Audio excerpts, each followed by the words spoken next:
there. Looks like someone's been hitting the books hard. A whole stack of IRS publications on foreign tax credits. Yeah. Color me impressed. So clearly you're on a mission here to really get a grip on how these credits work, especially when it comes to that income you're earning abroad. Right. I gotta admit, I was a bit intimidated by all this at first, but diving into these publications, it's actually pretty fascinating stuff. It's like detective work, but with taxes. We're not finding clues, we're uncovering financial secrets. And to help us crack the case, we've got a fantastic expert in the house, someone who eats, sleeps, and breathes international taxes and knows exactly how to make them work for you. That's me. All right, I'm all ears. Let's get down to business. The first thing that really jumped out at me from these publications was this whole idea that choosing the foreign tax credit is generally a better move than just deducting those foreign taxes. I mean, on the surface, a deduction sounds pretty good already. So break it down for me. Why is the credit the way to go? Well, think of it like this. A deduction, it's like a discount Right. on your taxable income. But the foreign tax credit, that's a whole different ballgame. It's like you're prepaying your U.S. taxes with the money you've already paid out to a foreign government. Okay. And this can be a total game changer, especially, if you think your U.S. tax rate might be higher down the road. Whoa, I never thought of it that way. It's like getting a head start on those U.S. taxes. I see why the publications were really hammering that point home. They even had this example in P514.pdf about a couple with dividend income from overseas. Right. That example really drives it home. You can see, black and white, how choosing the credit instead of the deduction resulted in a significantly lower tax bill for them. It's a real eye-opener. Yeah, it makes you wonder how many people are missing out on this just because they don't know about it. So, okay, we know this credit can be a huge win, but these IRS guides also get into the nitty-gritty of when you can claim it. They talk about taxes paid or accrued. What's the deal with all that? So that all boils down to which accounting method you're using. Cash or accrual? Right. Cash accounting. Pretty straightforward. You claim the credit when you actually hand over the cash for those foreign taxes. But with accrual accounting, it's a little different. You can claim the credit the year the tax liability is incurred, even if you haven't actually paid it yet. Oh, I see. The key here, consistency. Pick a method and stick with it. Consistency is key. But what happens if someone made a mistake in the past? Let's say they took a deduction for foreign taxes without realizing they could have used the credit instead. Can they go back and fix that? You bet they can. The IRS gives you a 10-year window to amend past returns. So let's say it's 2023. You could still go back and amend your 2012 return if you realize you could have snagged that credit back then. 10 years. That's quite a while. So for those of you listening, think back. Were there any years where the credit would save you some money? Might be worth dusting off those old tax files. Now, I noticed these publications got pretty specific about which foreign taxes actually qualify for this credit. It's not a free-for-all, right? Not at all. Yeah.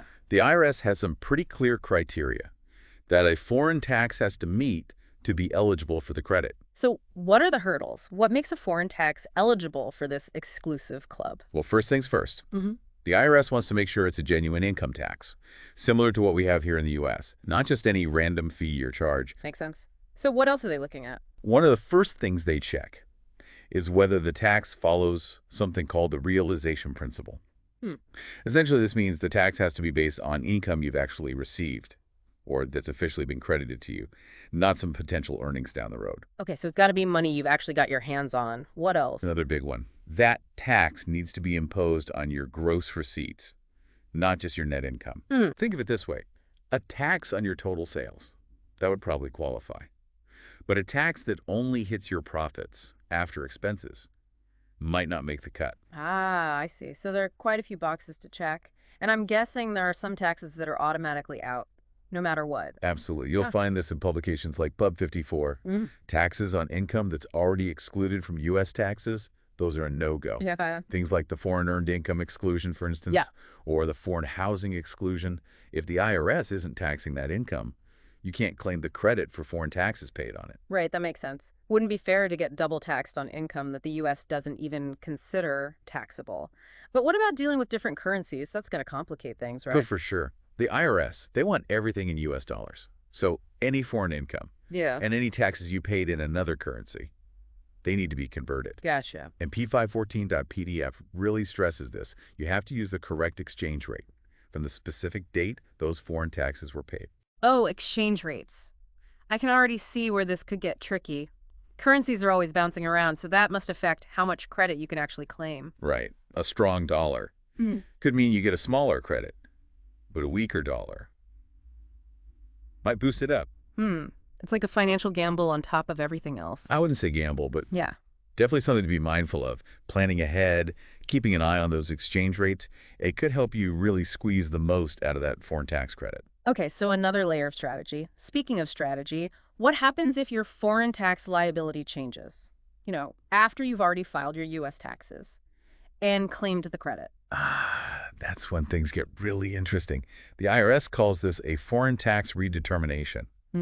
Basically, it's a recalculation based on new information. So, for example, let's say you thought you owed a certain amount in foreign taxes. You claim the credit, and then bam, you get a refund from the foreign government.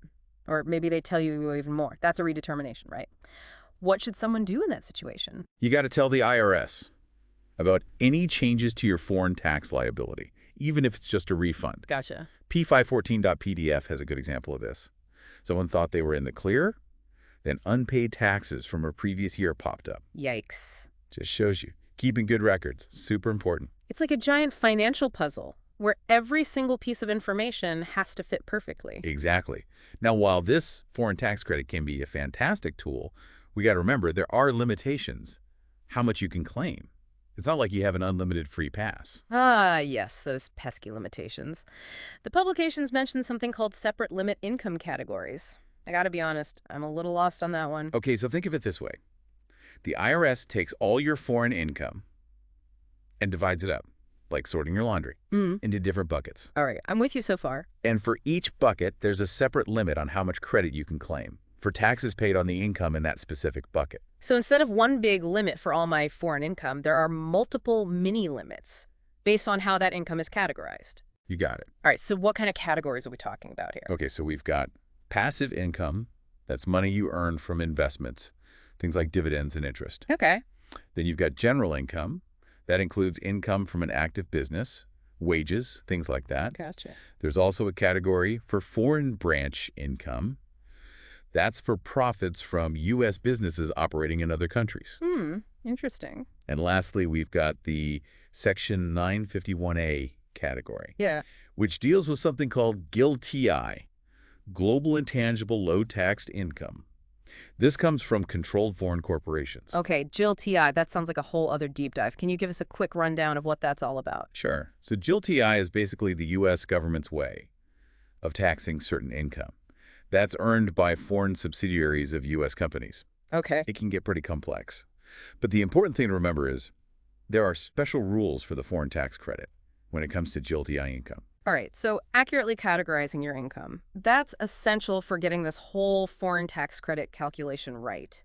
But the publications also mention some types of income might be completely excluded from the credit. Is that right? Absolutely. For instance, any income you earn from a country that's under U.S. sanctions, generally that's off limits.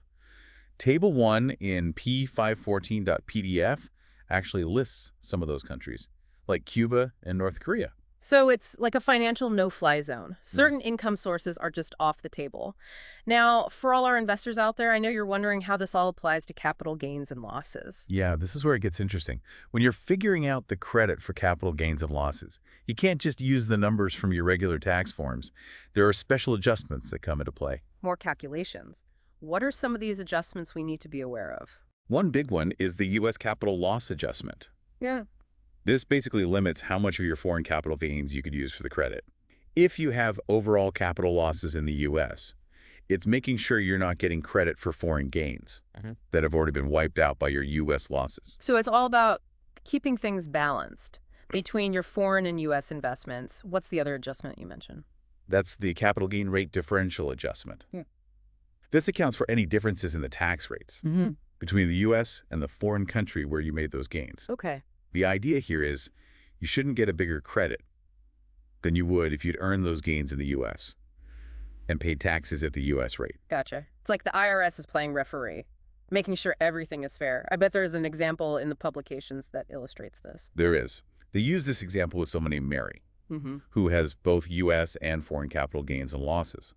By applying those adjustments, you can see how important careful calculation is and how these rules actually play out in real life.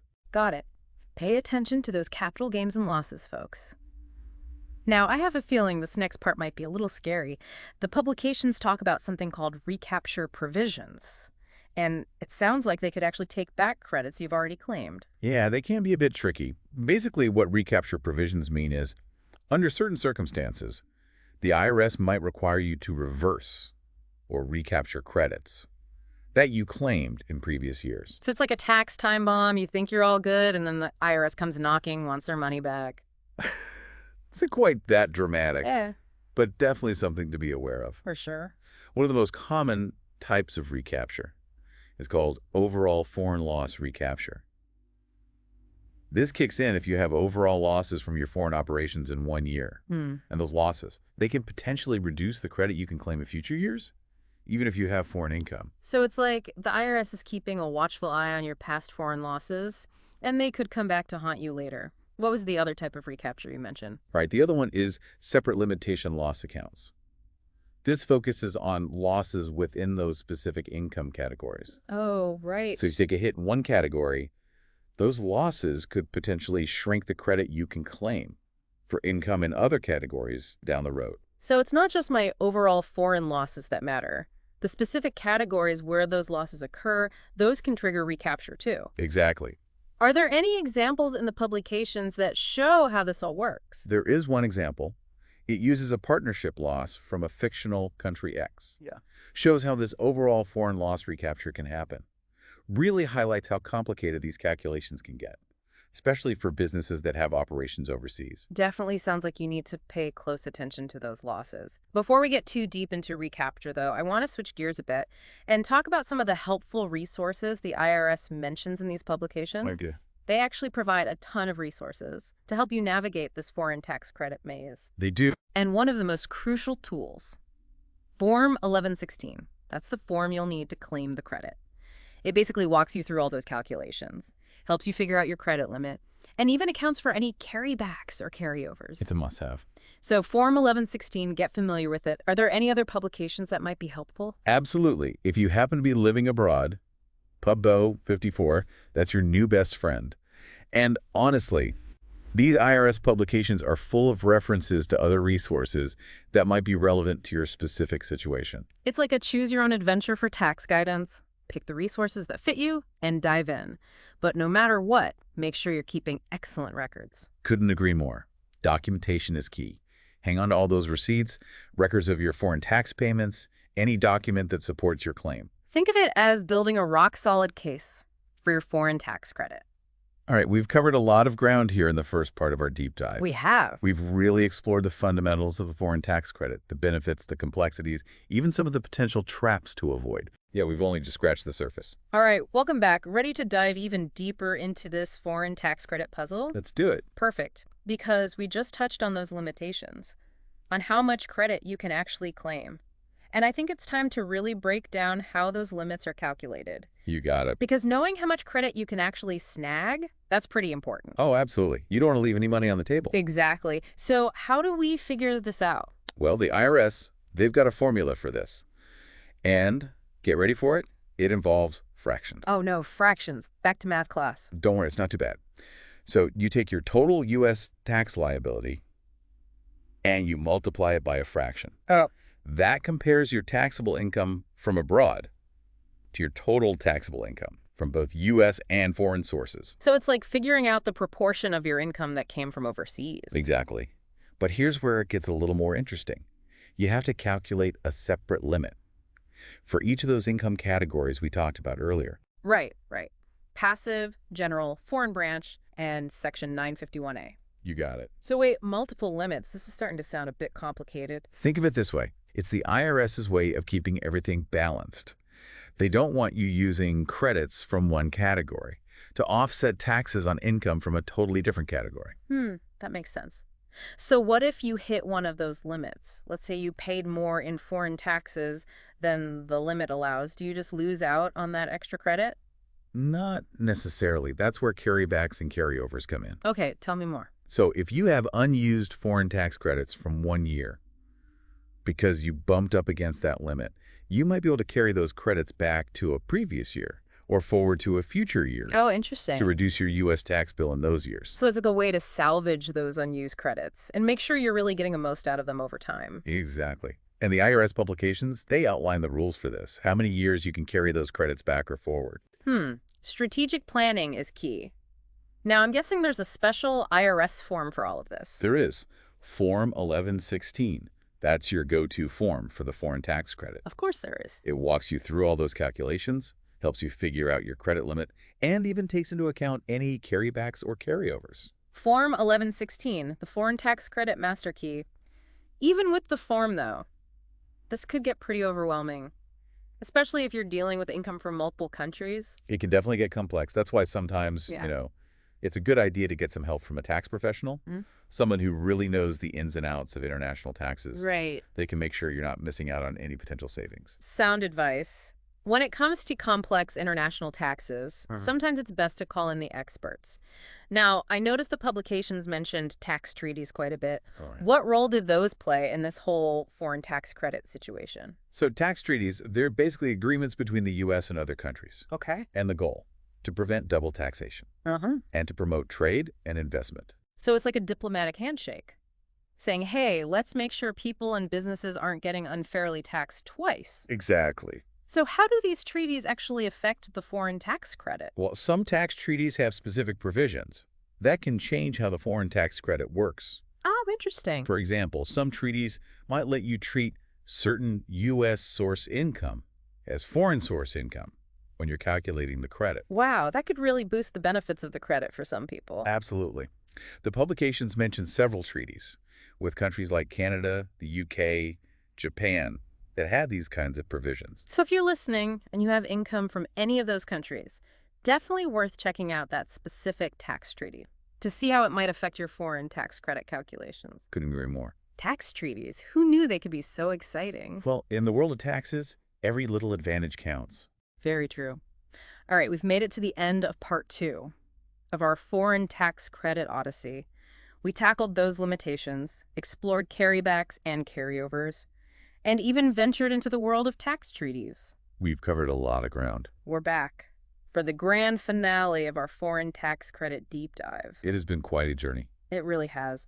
But I think we've covered just about everything. Anyone listening right now, they're practically foreign tax credit experts themselves. I would say so. So let's just do a quick recap, make sure we hit those key takeaways. Sounds good.